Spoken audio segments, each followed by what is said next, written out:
Railway की भर्ती एक ऐसी भर्ती होती है जिसमें गरीब का बच्चा भी पढ़ लिख कर एक सरकारी नौकरी के सपने को पूरा करता है।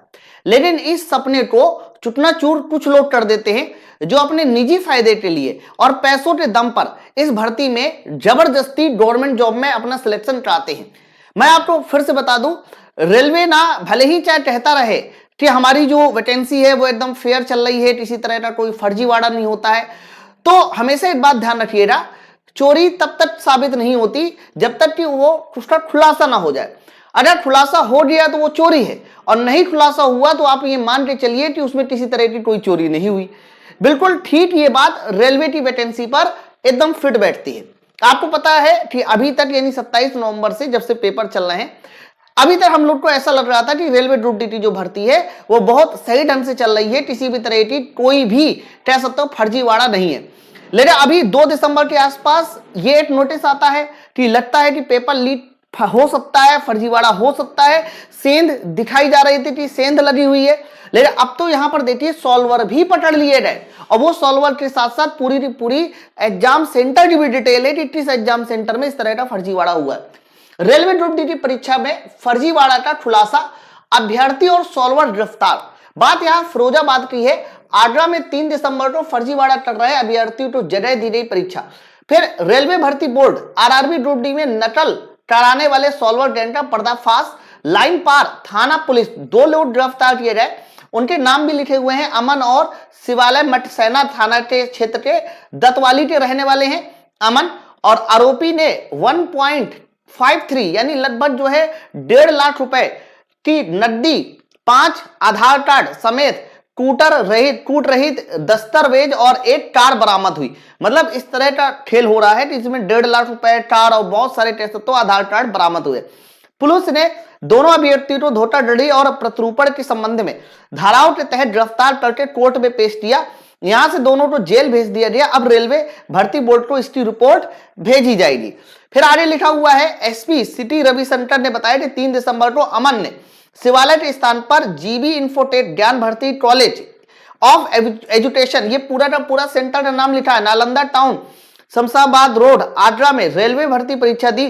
सौदा 3 लाख रुपए में तय हुआ था, यानी सौदा पूरा 3 लाख रुपए में तय हुआ था कि सूचना पर लाइन थाना पुलिस ने 4 दिसंबर 2025 की रात परीक्षा में फर्जीवाड़ा का नोएडा नंबर स्कॉर्पियो, मतलब जो बच्चे आए थे फिरोजाबाद में उसकी गाड़ी में जो नंबर था वो नोएडा नंबर था। आगरा से लौट रहे थे अमन और शिवालय को एसआर रिसोर्ट के सामने सर्विस रोड से गिरफ्तार कर लिया गया। शिवालय के बैग में 88,800 रुपए और अमन के बैग में 64,000 रुपए, यानी तकरीबन दोनों के पास जो है मिलाकर 1.5 लाख रुपए थे। अमन से मिले 5 में से 4 आधार कार्डों में शिवालय के अलग अलग फोटोग्राफ लगे हुए थे। अब यहां से आप देखिए, 5 आधार कार्ड मिले, 5 में से जो 4 आधार कार्ड थे उसमें शिवालय के ही फोटोग्राफ लगे थे। मतलब फर्जीवाड़ा इस हद तक हो रहा है कि आधार कार्ड को भी उसकी फोटो से चेंज कर दिया जा रहा है। मान लीजिए मैं हूं तो मेरी फोटो को 4 आधार कार्डों में सेट कर दिया जा रहा है, और जिसके नाम से जो है फॉर्म भरा था उसके नाम पर। फिर आगे लिखा है, आरोपी में से 1 पैन कार्ड, 3 एटीएम कार्ड के अलावा हाई स्कूल की मार्कशीट, आरआरबी रजिस्ट्रेशन कार्ड अमन के फोटो के साथ भी बरामद किए गए। 2 मोबाइल फोन भी जब्त किए गए। बाकी सारी अपडेट हमारी आ रही है।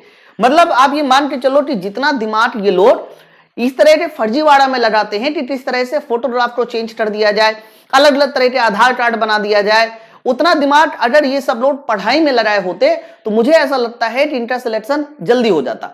और ये कुछ नहीं है, ये वो लोग है जो कहीं ना कहीं गरीब बच्चा जो मेहनत करके पढ़ाई कर रहा है उनका हक मान रहे हैं।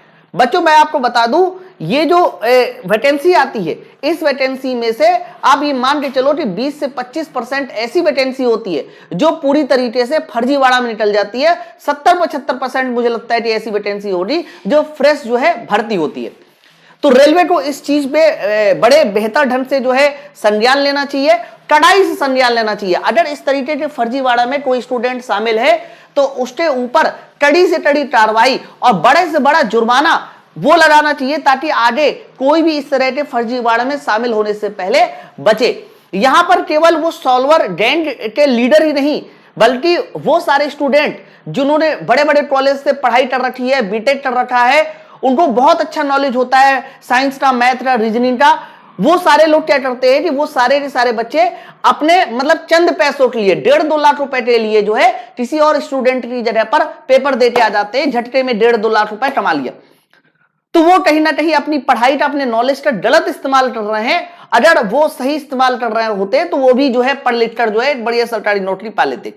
तो अगर आप लोग के सेंटर के आसपास भी इस तरीके की चीजें चल रही हैं तो मैं आप लोगों को फिर से रिक्वेस्ट करूंगा कि आप मेरी टीम के पास उसकी खबर जरूर पहुंचाइए, क्योंकि चोरी अगर खुल जाता है तो पता चलता है कि यहां चोरी हुई है। अगर चोरी नहीं खुलती है तो सब लोग कहते हैं कि परीक्षा बड़ी फ्रेश हुई है, जबकि ऐसा हो ही नहीं सकता, ऐसा हो ही नहीं सकता, इस बात को समझ लीजिए।